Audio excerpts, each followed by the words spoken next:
नमस्कार, मैं छत्तीसगढ़ अखबार के न्यूज़ रूम से सुनील कुमार। आज छत्तीसगढ़ की एक बड़ी राजनीतिक खबर है। भाजपा के प्रदेश के सबसे बड़े आदिवासी नेता, सबसे ही बड़े, नंद कुमार साय, उन्होंने कल रात भाजपा छोड़ी। आज सुबह वो कांग्रेस में शामिल हो गए। कल रात तक थोड़ी सी अटकलें चल रही थी कि वो कहाँ जाएंगे, क्या करेंगे। कुछ लोगों को ये भी लग रहा था कि मान मनोबल के लिए वो ऐसा कर रहे हैं। कुछ लोगों को लग रहा था कि शायद आम आदमी पार्टी में चले जाएं। कुछ को लग रहा था कि सर्व आदिवासी समाज नाम का एक आदिवासी संगठन भानु प्रतापपुर उपचुनाव से चुनाव में उतरा है तो शायद साय उससे जुड़ जाएं। ऐसा लोगों की अटकलें थी अलग अलग। लेकिन ये समझ में आ रहा है कि कांग्रेस के मुख्यमंत्री भूपेश बघेल के साथ उनकी बातचीत शायद पहले से हो गई थी, इसीलिए कल रात से कांग्रेस ने उन्हें सुरक्षित जगह पर रखा, भाजपा की पहुंच से परे रखा। और आज कांग्रेस भवन में अब से कुछ मिनट पहले ही वे पार्टी में शामिल हुए हैं। उन्होंने शामिल होते समय जो एक छोटा सा भाषण कांग्रेस के नेताओं के बीच दिया है, उसमें उन्होंने ये भी गिनाया कि भूपेश बघेल की सरकार के कौन कौन से ऐसे आदिवासी हित के काम हैं, फैसले हैं जिनकी वजह से वे प्रभावित हुए हैं। और जब उन्होंने यह पाया कि भाजपा के भीतर आदिवासी उपेक्षित हैं, खासकर वे खुद अपने आप को उपेक्षित पाते थे, तो वो छोड़कर कांग्रेस में शामिल हुए हैं। 6 महीने बाद ही यहाँ पर विधानसभा के चुनाव हैं और छत्तीसगढ़ में आदिवासी सीटें बड़ा मायने रखती है। 29 सीटें हैं यहाँ पर, 90 में से 29, करीब करीब 1/3 सीटें आदिवासी सीटें हैं। तो सरकारें बनना बिगड़ना आदिवासी सीटों पर भी तय होता है अगर उनमें चुनाव का रुख एक जैसा रहता है तो। और नंद कुमार साय के बारे में थोड़ा सा जो लोग नहीं जानते हैं, उनको उनके राजनीतिक वजन को जानने की ज़रूरत है। नंद कुमार साय छत्तीसगढ़ के उत्तरी हिस्से के सरगुजा वाले इलाके में, वहाँ जशपुर के पास तपकरा नाम की जगह के हैं, जिस जगह की चर्चा सर्पलोक या नाकलोक के तरह भी होती है। खैर, वहाँ से वो 3 बार विधायक रहे, 3 बार लोकसभा के सदस्य रहे, 1 बार राज्यसभा के सदस्य रहे और 1 बार वो राष्ट्रीय जनजाति आयोग, नेशनल शेड्यूल्ड कास्ट कमीशन के अध्यक्ष भी रहे। वो जो आदिवासियों के लिए एक बड़ा कैबिनेट मंत्री के स्तर का ओहदा है, जिसमें रहते हुए वो देश भर के आदिवासी मामलों से जुड़े रहते हैं, ऐसी जगह भी वो रहे। वो बड़े पढ़े लिखे हैं। वो हिंदी और संस्कृत दोनों की बड़ी ऊंची तालीम उन्होंने हासिल की हुई है। वो जिद्दी किस्म के भी हैं। उनके बारे में असल ज़िंदगी की एक असल कहानी है कि वो आदिवासियों को, अपने साथ के, अपने समुदाय के लोगों को जब शराब छोड़ने के लिए कहते थे तो वो कहते थे कि हम शराब कैसे छोड़ें, हमको आदत है इसकी। कल के दिन आपको कोई कहेगा नमक छोड़ दो तो आप छोड़ देंगे क्या? तो उन्होंने कहा ठीक है, तुम शराब छोड़ दो, मैं नमक छोड़ देता हूँ। और शायद पिछले 30-40 सालों से उन्होंने नमक नहीं खाया है नंद कुमार साय ने। ये छोटी बात नहीं होती, ये बड़ा संकल्प रहता है जो एक सार्वजनिक चुनौती को झेलते हुए उन्होंने खुद ही मंजूर किया। तो वो ऐसे व्यक्ति हैं, अड़ने वाले व्यक्ति हैं वो, अच्छे मुद्दों के लिए। उनके बारे में अप्रिय चर्चाएँ, राजनीतिक अप्रिय चर्चाएँ नहीं रही। इतना लंबा करियर रहा जिसमें कई बार कई सांसद रिश्वत लेते पकड़ाए, सवाल पूछने के लिए, नहीं पूछने के लिए। सत्ता से जुड़े हुए और लोग रुपए पैसे लेते हुए पकड़ाए। कई तरह के चाल चलन के विवाद में रहे। लेकिन नंद कुमार साय इनसे मोटे तौर पे परे रहे। उनका खुद का चाल चलन बिल्कुल बेदाग याद पड़ता है मुझको। पढ़े लिखे व्यवहारिक व्यक्ति हैं, बातचीत में विनम्र हैं बहुत, और आदिवासी मुद्दों को लेकर संवेदनशील हैं। जब छत्तीसगढ़ राज्य बना उस वक्त नेता प्रतिपक्ष उनको बनाने के लिए उस वक्त के भाजपा के अध्यक्ष थे लखीराम अग्रवाल। उनको भाजपा नेता प्रतिपक्ष बनाने के लिए वो कोशिश कर रहे थे। छत्तीसगढ़ के कुछ दूसरे भाजपा नेता उसका जमकर विरोध कर रहे थे। ये ऐसे तनातनी का माहौल था कि जो अखबार का दफ्तर जहां हम हैं, इसके ठीक सामने बीजेपी का ऑफिस है छत्तीसगढ़ का।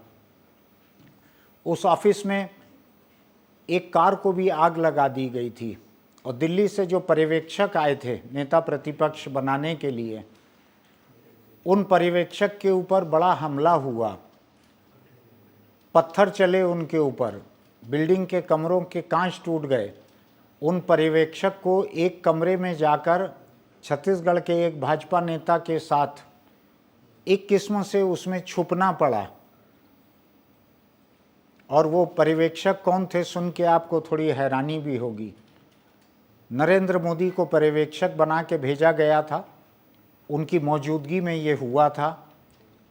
खिड़कियों के कांच तोड़ तोड़ कर पत्थर भीतर पहुंच रहे थे और नरेंद्र मोदी को वहां किसी तरह से बचना पड़ा था। ऐसी नौबत थी वहां पर। तो इस बात को समझने की ज़रूरत है कि छत्तीसगढ़ के कुछ एक सवर्ण नेता लगातार साय के खिलाफ रहे। हालांकि उनको नेता प्रतिपक्ष बनवाने में भी एक सवर्ण नेता लखीराम अग्रवाल का हाथ रहा, लेकिन कई सवर्ण नेता उनके खिलाफ रहे। हालत ये हुई कि जोगी यहाँ मुख्यमंत्री थे छत्तीसगढ़ के शुरू के 3 सालों में। उस वक्त जोगी के खिलाफ एक बड़ा प्रदर्शन हुआ। उस प्रदर्शन में नंद कुमार साय शामिल थे। पुलिस ने लाठीचार्ज किया, इनका पैर टूट गया। शायद 6 महीने तक प्लास्टर में रहा पैर इनका, और उसी हालत में वो व्हील चेयर पे विधानसभा जीतने के बाद दौरा करते रहे पूरे प्रदेश का। तो उन्होंने माहौल बदलने में मदद भी की। वो बड़े आदिवासी नेता रहे और खालिस आदिवासी अंदाज में वो बात करते हैं अपने इलाके के लोगों से, दूसरे आदिवासी इलाकों से। रमन सिंह की सरकार 15 साल यहाँ पे रही। पूरे 15 साल नंद कुमार साय एक किस्म से अपोजिशन में ही रहे। जोगी की 3 साल की सरकार में जिस तरह भूपेश बघेल मंत्री रहते हुए भी अपोजिशन में रहे, उपेक्षित रहे, तिरस्कृत रहे, हाशिए पर रहे, कमोबेश वही हाल नंद कुमार साय का, जिन्होंने पैर तोड़वाया था जोगी की सरकार में। रमन सिंह की सरकार में वो अधिकारी जो यहाँ रायपुर में एसपी थे, जो लाठीचार्ज के लिए जिम्मेदार थे, जिसमें पैर टूटा था नंद कुमार साय का, उस अफसर को हटाने के लिए नंद कुमार साय लगातार मांग करते रहे। भाजपा के और बहुत से नेता मांग करते रहे, लेकिन रमन सिंह की सरकार में वो आईपीएस अफसर लगातार ताकतवर और अधिक ताकतवर जगह पे पहुंचते रहा। तो एक आदिवासी नेता ननकीराम कंवर, एक आदिवासी नेता नंद कुमार साय, ये भाजपा के भीतर तिरस्कृत रहे, हाशिए पर रहे, उपेक्षित रहे, ये रहा। अब अगर हम ये देखें कि इनको भाजपा छोड़ने की नौबत क्यों आई, क्योंकि भाजपा के लोग ये गिना सकते हैं, पार्टी ने इनको सब कुछ दिया। 75 साल के इनके हो जाने तक पार्टी ने इनको कहीं ना कहीं पद पर बनाए रखा। अब जाकर ये वानप्रस्थ आश्रम की उम्र में आकर ये कांग्रेस में जा रहे हैं। तो ये समझने की ज़रूरत है कि पूरे देश के आदिवासी तबकों में मोदी सरकार के बहुत सारे फैसलों को लेकर, और अकेली मोदी सरकार नहीं, बहुत सारी प्रदेश सरकारें भी हैं, उनके फैसलों को लेकर आदिवासी इलाकों में बड़ी बेचैनी है। उनके जंगल खतरे में हैं, उनकी ज़मीन खतरे में है, उनका पानी खतरे में है, उनके हक खतरे में है, उनका अस्तित्व खतरे में है। बड़े बड़े कारखानेदार, बड़े बड़े खदान मालिक, उनके फ़ायदे के लिए आदिवासियों की ज़िंदगी, उनका अस्तित्व हिंदुस्तान में आज खतरे में है। इसमें केंद्र सरकार पर भी तोहमत है, बहुत सी राज्य सरकारों पर भी तोहमत है। ऐसी बेचैनी जो है ये पूरी तरह से अभी मोदी सरकार पर केंद्रित है कि मोदी सरकार की नीतियां आदिवासी विरोधी नीतियां हैं, ऐसा एक माहौल बन रहा है। मैं भी इसकी सच्चाई पर नहीं जा रहा हूं, जो एक हवा बनी हुई है उसकी बात कह रहा हूं मैं। ऐसे माहौल में अगर नंद कुमार साय ने ये तय किया कि उनको बीजेपी अब छोड़ना है, और जैसा कि नंद कुमार साय ने अपनी चिट्ठी में भी लिखा, अपने वीडियो बयान में भी कहा, और आज कांग्रेस भवन में पार्टी में दाखिल होते हुए भी उन्होंने इस बात को गिनाया कि वो जनसंघ के समय से अटल बिहारी वाजपेयी और लाल कृष्ण आडवाणी और सुंदर सिंह भंडारी उन लोगों के समय से, वो जनसंघ के समय से पार्टी में लगातार बने हुए हैं। वो सच में ही ऐसे पुराने नेता हैं। और अगर आज वो इस हद तक अपने आप को उपेक्षित महसूस कर रहे थे, पा रहे थे, या उनको प्रदेश की कांग्रेस सरकार की नीतियां जनता के हित की दिख रही हैं, आदिवासी हित की दिख रही हैं, जो मुद्दे उन्होंने गिनाए हैं आज कांग्रेस भवन के भाषण में, उसमें एक दो बातें बड़ी दिलचस्प हैं। उन्होंने गायक वगैरह को लेकर भूपेश सरकार की नीतियों को गिनाया। उन्होंने राम वन गमन पथ बनाने के लिए भूपेश सरकार की तारीफ की। तो भाजपा के दिल के करीब जो मुद्दे हैं, हिंदुत्व के, गाय के, उन मुद्दों का श्रेय नंद कुमार साय कांग्रेस में आने के पहले भी सार्वजनिक रूप से बीच बीच में भूपेश सरकार को देते थे। ये मुख्यमंत्री भूपेश बघेल ने कहा भी कांग्रेस भवन में इस बात को, कि वो पहले भी तारीफ करते रहे हैं सार्वजनिक रूप से। आज उन्होंने खुल के इन बातों की तारीफ की।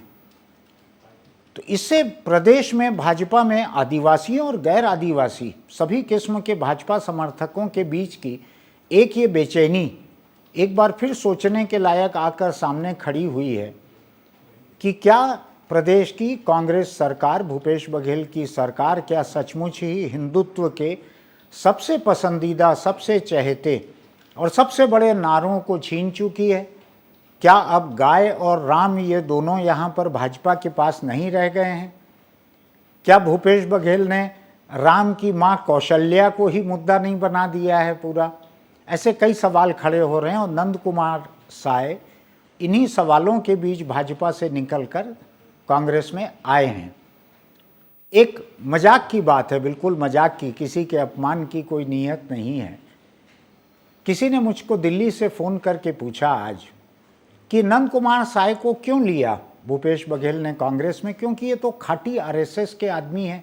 ये दिलीप सिंह जूदेव के खिलाफ, दिलीप सिंह जूदेव के साथ मिलकर ये वहाँ पर जो आदिवासी ईसाई बन गए हैं उनकी घर वापसी के काम में ये लगे रहते हैं। तो ऐसे व्यक्ति को भूपेश बघेल क्यों लेके आए हैं कांग्रेस में? दिल्ली से एक अखबार नवीस ने मुझसे पूछा। तो मैंने कहा कि भूपेश बघेल गाय के कल्याण के लिए, गाय के भलाई के लिए सभी तरह के काम कर रहे हैं, बहुत सारी योजनाएं चला रहे हैं। और नंद कुमार साय का विरोध करने वाले लोग भाजपा के भीतर ये नारा लगाते थे, नंद कुमार साय लखीराम की गाय। इनको माना जाता था कि ये लखीराम के खेमे के उनके कहे मुताबिक उठने बैठने वाले नेता हैं, ऐसा इनके बारे में कहा जाता था। नारों का हकीकत से कुछ लेना देना नहीं रहता है। न ही इस मौके पे मैं कोई अनोखा नारा गिना रहा हूँ। ये नारा हमेशा से नंद कुमार साय के बारे में लिखा जाते रहा। ये नारा अपमानजनक नहीं है, ये राजनीति में चूहलबाजी की एक जुबान है। तो ये मैंने उनको आज कहा मजाक में कि चूंकि इनको लखीराम की गाय कहा जाता था, इसलिए भूपेश बघेल गाय का सम्मान कर रहे हैं, इसलिए वो सम्मान से इनको कांग्रेस में लेके आए हैं। अब देखने की बात यह है कि आने वाले चुनाव में आदिवासी इलाकों में नंद कुमार साय और कांग्रेस पार्टी और भूपेश बघेल की सरकार ये मिलकर किस तरह का माहौल बना सकते हैं। एक चर्चा जो आदिवासी इलाकों से आती थी वो ये थी कि वहाँ पर थोड़ी बेचैनी है, वहाँ कांग्रेस के खिलाफ थोड़ा माहौल है, ऐसी चर्चा आती थी। ये बस्तर में सिलगेर के आंदोलन से लेकर तो दूसरे और कई आंदोलनों तक ये चर्चा आती थी। अब ऐसा लगता है कि सरगुजा इलाके के एक सबसे बड़े आदिवासी नेता नंद कुमार साय को कांग्रेस में लाकर भूपेश बघेल ने एक बिल्कुल तुरुप का पत्ता चल दिया है। इसकी कोई बहुत आसान काट भाजपा के पास छत्तीसगढ़ में होगी, ऐसा मुझको नहीं लगता है। तो आने वाले दिनों में विधानसभा चुनाव में, और यहाँ छत्तीसगढ़ में 3 चुनाव 6-6 महीने के फासले पे होते हैं, तो विधानसभा का चुनाव, लोकसभा का चुनाव, स्थानीय संस्था का चुनाव, ये सब 1.5 साल के भीतर हो जाते हैं। तो इन चुनावों में आदिवासी इलाकों में नंद कुमार साय के कांग्रेस में आने का असर निश्चित रूप से होगा। कितना होगा, क्या होगा, कांग्रेस इनका कैसा उपयोग कर सकती है, इनको कितना संभाल कर रख सकती है, क्योंकि कांग्रेस के भीतर अपने आप के बहुत से आदिवासी नेता पहले से हैं और भाजपा के भीतर आदिवासी नेता लगातार तिरस्कृत चल रहे थे, लगातार। उसकी एक छोटी सी मिसाल मैं आपको देता हूँ, बात लंबी हो रही है लेकिन इससे जुड़ी हुई है। ये पिछले बरस की बात है, आदिवासी दिवस के दिन। आदिवासी दिवस के दिन किसी भी पार्टी की तरफ से आदिवासियों के सम्मान की कोई बात आती है, लेकिन छत्तीसगढ़ के आदिवासियों के लिए एक सदमा आया था भाजपा की तरफ से दिल्ली से। उसके यहाँ के आदिवासी अध्यक्ष प्रदेश के, उनको हटा दिया गया। विष्णुदेव साय थे अध्यक्ष, उनको हटा दिया गया। उनको हटाने के बाद एक ओबीसी के सांसद अरुण साव को अध्यक्ष बनाया गया। ऐसा भी नहीं कि किसी दूसरे आदिवासी को बना दिया गया हो, ऐसा भी नहीं कि विष्णुदेव साय के खिलाफ कोई शिकायत रही हो और उसी दिन हटाना जरूरी हो गया हो कि कोई स्टिंग ऑपरेशन सामने आने वाला है। आदिवासी दिवस के दिन एक आदिवासी अध्यक्ष को हटाकर भाजपा ने यहाँ पर एक ओबीसी सांसद को अध्यक्ष बनाया। ठीक है, ये होते रहता है, लेकिन 4-6 दिन आगे पीछे भी हो सकता था। उसके बाद यहाँ पर विधानसभा में नेता प्रतिपक्ष बनाया, वो भी उसी संभाग के दूसरे ओबीसी नेता को नेता प्रतिपक्ष बनाया। फिर उन्होंने पार्टी के एक प्रवक्ता पद पर अजय चंद्राकर को बनाया, तो वो भी ओबीसी के तीसरे नेता। तो ऐसा लगने लगा कि आदिवासियों की इस पार्टी को कोई ज़रूरत नहीं है। ऐसा एक माहौल इन नॉमिनेशंस से बना था। तो ये सिलसिला चल रहा था। पार्टी ने आज तक उसको सुधारने की कोई कोशिश नहीं की है। कोई आदिवासी चेहरा, किसी आदिवासी का सम्मान हुआ हो, ऐसा नहीं हुआ। तो ऐसी बहुत सारी बातें हैं। हो सकता है कि कई बातें अभी हमारे सामने न आई हों, लेकिन ऐसी बहुत सारी बातें हैं। इन बातों के चलते हुए नंद कुमार साय भाजपा छोड़कर, जनसंघ के वक्त के नंद कुमार साय भाजपा छोड़कर कांग्रेस में आए हैं। छत्तीसगढ़ में इससे राजनीतिक समीकरण पूरी तरह से बदल गए हैं, कम से कम आदिवासी इलाकों के पूरी तरह से बदल गए हैं। अब देखना है कि इसका क्या असर होता है। चुनाव के करीब पहुंचेंगे तो पता लगेगा कि इसका क्या असर होता है। और ये इतने बड़े नेता हैं भाजपा से आने वाले कि कांग्रेस इनको किसी छोटी जगह बिठा भी नहीं सकती। तो कांग्रेस को भी सोचना पड़ेगा। अब जब बहुत बड़े किसी को लेके आते हैं तो उसके लिए बैठने के लिए कोई सही कुर्सी भी देखनी पड़ती है। आप स्टूल पे नहीं बिठा सकते बड़े व्यक्ति को लाकर। तो ये आने वाले दिनों की बात है, आज ही पूरी बात हम नहीं कर सकते। तो आज देखिए, मज़ा लीजिए राजनीति का, किस तरह से 12-14 घंटों के भीतर पूरी की पूरी राजनीति बदल जाती है किसी प्रदेश की। इसको देखिए, और हम इस घटना के, दूसरी घटना के कोई और डेवलपमेंट लेकर आपके सामने फिर आएंगे। तब तक के लिए मेरा नमस्कार। और एक छोटा सा अनुरोध कि अगर हमारा चैनल आपको अच्छा लगता है तो YouTube पर इसको ज़रूर सब्सक्राइब कीजिए। इसकी कोई फ़ीस नहीं है। आपको कोई बातें पसंद आती हैं तो लाइक कीजिए, ना पसंद आती हैं तो उसको डिसलाइक कीजिए। देखिए ज़रूर आप, हम बहुत ईमानदारी और मेहनत से आपके सामने आते हैं। नमस्कार।